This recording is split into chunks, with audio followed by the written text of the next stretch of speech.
Damage somebody's property, you should probably fix it.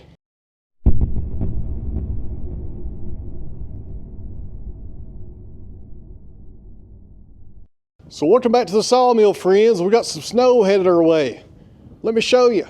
If you look that way, you can usually see Bays Mountain up there. You can't see it right now because it's snowing up there. That's north of us. And according to the weatherman, that's where the storm is coming from. And we're supposed to have, I think, 5 to 8 inches by tomorrow night. And it's pretty cold down here today, guys. It's about 19 degrees and the temperature's dropping as we speak. But I got 3 layers of clothes on. I got my little, I don't know what kind of toboggan you call this or what kind of hoodie it is, but it sure does keep you warm. Got on 2 pairs of gloves, and we're gonna try to get this circle sawmill going today. But before we get it running, we got one thing to do. And that is, we got to hook up 2 12-volt batteries in sequence so we can get 24 volts out of it and hook that up to this motor, because that powers these end stands, and that's what raises this sawmill up and down. You can do this manually, of course, if you need to, right there, but who wants to do that, especially when you got a real nice motor right there.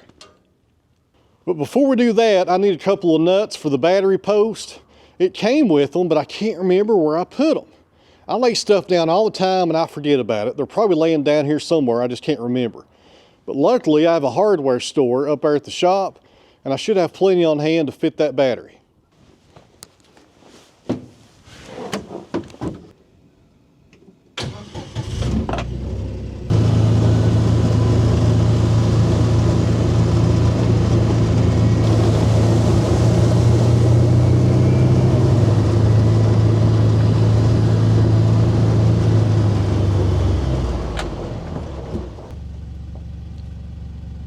Did you guys see that cat? I've never seen that one before. Not sure where it came from. More than likely trying to find something to eat.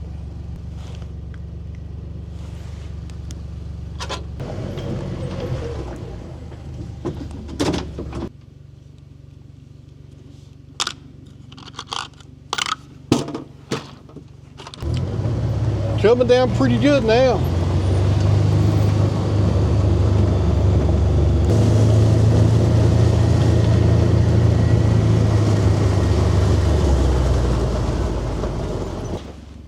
We had some trespassing at the sawmill the other day. Check out these ruts over here. They are full of water now. Let's turn to solid ice.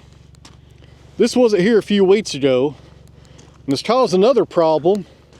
This rut goes all the way down through here now, and it's filled full of water when it rains, and it comes up over here and overflows on top of the roadway, which is turning into a solid sheet of ice right there.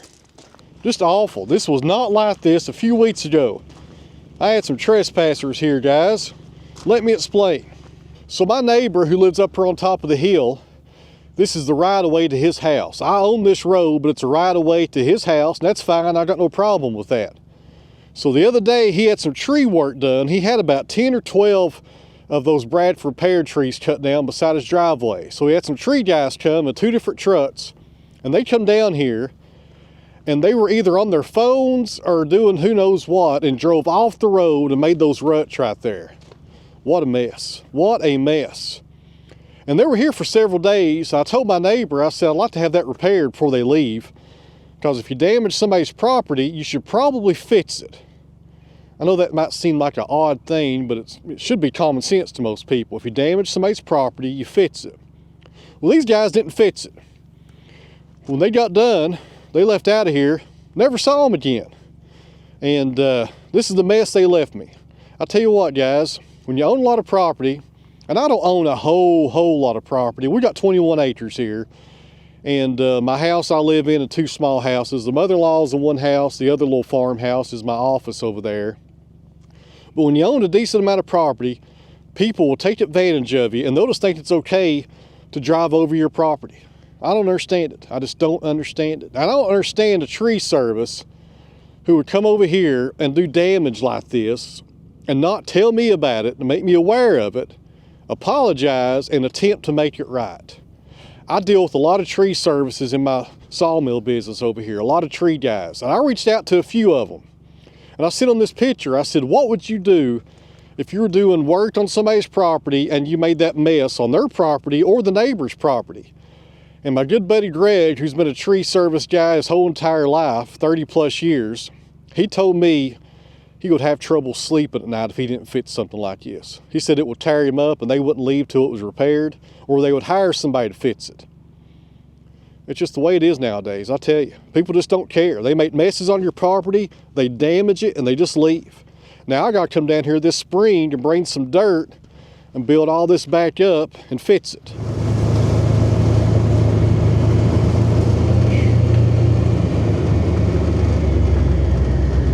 So before it gets bad, let me take the mother-in-law her mail. She usually gets a newspaper.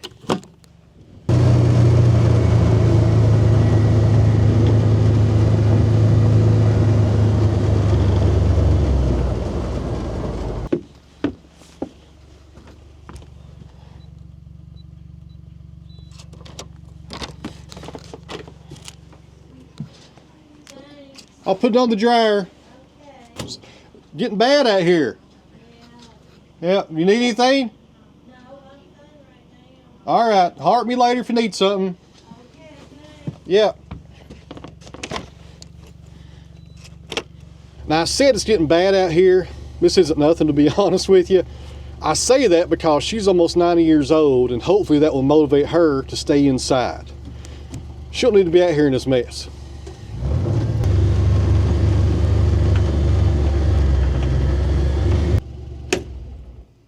All right, guys, this right here is going to be a good opportunity to go grab yourself a cup of coffee while I hook up these batteries, and then I'll show you what I did on them. And it's the first time I've ever done this before, and hopefully I get it right. I'll see you guys back here in just a second. All right, guys, here's what we got. We have two batteries. These are marine batteries. They're 12 volts apiece, and we need 24 volts to power up this motor. You could probably wire this motor for 110 maybe if you got an outlet. I'm not sure, but right now, you know, it's pretty much hooked up for 24 volts. I think I can run this off 12 volts if I need to, but it might be a little slow. So I had to wire these up in sequence, which means you got a battery going from the negative to the hot, connecting these two batteries, and then you have the negative from the battery, the negative from the motor coming to this one, and the hot from the motor going to that one. I've never done this before. I had to look it up online, and it's apparently common practice for like boats and stuff. So let's see if I hook this up right, because I've not tried it yet. And to power it, you got this little switch right here to go up and down. All right, guys, first try ever. Let's see if I got it right. Oh, that's down. There we go. I've also got a battery tender specifically for a setup like this. I'll have to plug that up when we get done today, because those batteries will not last long in this cold weather without getting some kind of charge on them. Now we'll get some oil and put some on the end stands and the box beams, and then we'll put a log on here, and I think after that we should be ready to saw. As far as what kind of lubrication we're putting on these box beams, somebody told me 30 weight oil with no detergent in it, just a plain 30 weight.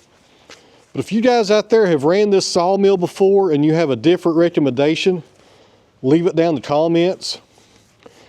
Because this right here will probably be okay. And I was about to put ATF on it, which is what we put on the Wood-Mizer. But they said do the 30 weight oil, so we're gonna try that. And this is non-detergent, just plain 30 weight oil. And I'm using this little, that's a little paintbrush sponge right there. I can't remember what you call them. Kind of spread it out evenly. Should be good enough for today though. See how it goes. Putting the same thing on these end stands right here. So as this collar moves up and down, I'm sure there's a bushing in there. It lubricates that as well and keeps these things from rusting.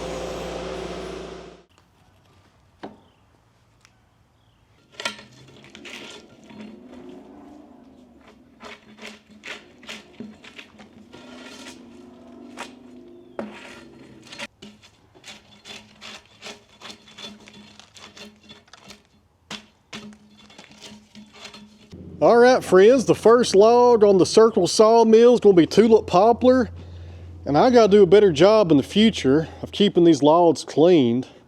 It's got some mud left on it right there. I need to dig some more of that out. I'll do that off camera before we do the startup. But these circle mills do not like dirt or nothing like that, and there's no debarker on this one. We got it dialed in there pretty good on both of them. There is a little bit of taper on this log. I've got the toe board up on the far end, and a little bit of taper going this way, but I can adjust the rails it comes over to be parallel to the log, so no big deal right there. A little disclaimer, I have never ran this sawmill before. This is the first log ever. We're going to come on the top of this log and make our first cuts to get a nice opening face, and I'll probably shut it down and tell you guys what's going on with it and what my strategy is going to be and go from there. And there is a crotch on this log, but for poplar, that really don't matter. See right there, sticking out there just a little. I may take my chainsaw though real fast while the sawmill's warming up. I got my 500i down here and see if I can get rid of some of this.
All right, friends, going pretty good so far. I'm being real cautious today. After every 2 or 3 cuts, I'll probably shut the motor off and check the belts and just check the rail, make sure everything's okay. You know, you got a brand new machine right here. It needs some break-in, I'm sure. And this is what's going on. I've already made one mistake so far. On my opening face cut right there, I'm only using one of the edger blades, you know, to cut this bottom right here, and I should have come up a little bit higher. I came down way too low right there. I should have come in here in my opening face about right there. That would have been a whole lot better. But I'll learn, I'll get better with this mill. And there's more taper in it from here to there than I thought. You can see this wall right here is not too tall, but down there, it's about double the height. But, you know, this is a good test log. A really low grade poplar, it's an 8-footer. Been on the ground for a little while, a really good test for me to get my feet wet with this new sawmill. So everything's going good. I'm getting some interesting shavings. I wasn't sure what they would look like. Check that out. The chickens will love this stuff right here. That's going to be very useful around the farm as far as the shavings go. Of course, as we come down here, see the difference right here. You can tell that taper that we got going on, but we will work through it.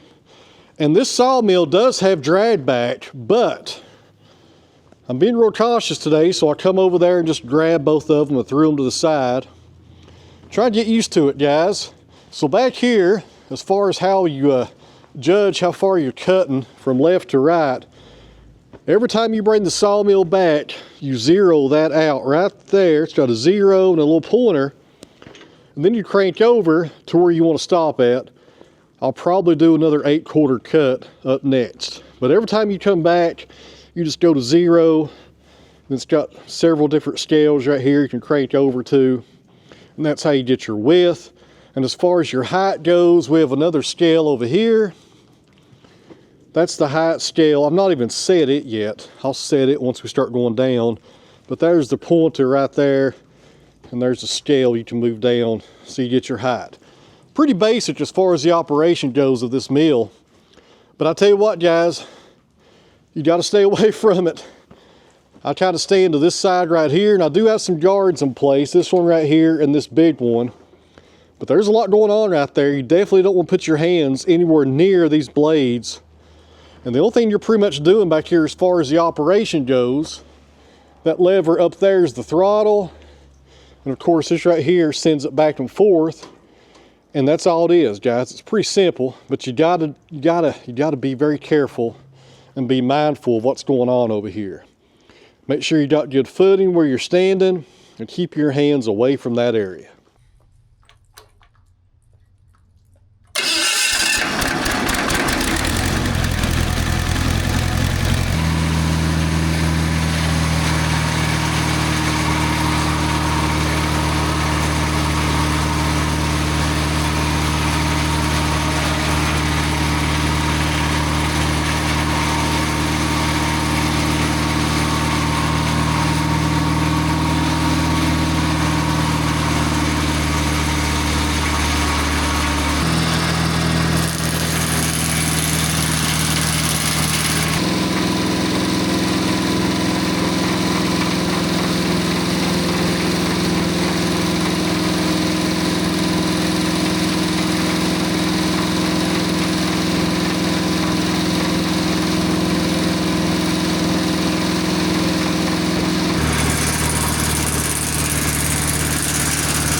Well, friends, it's about 2 hours later. We got about 2 inches of snow on the ground.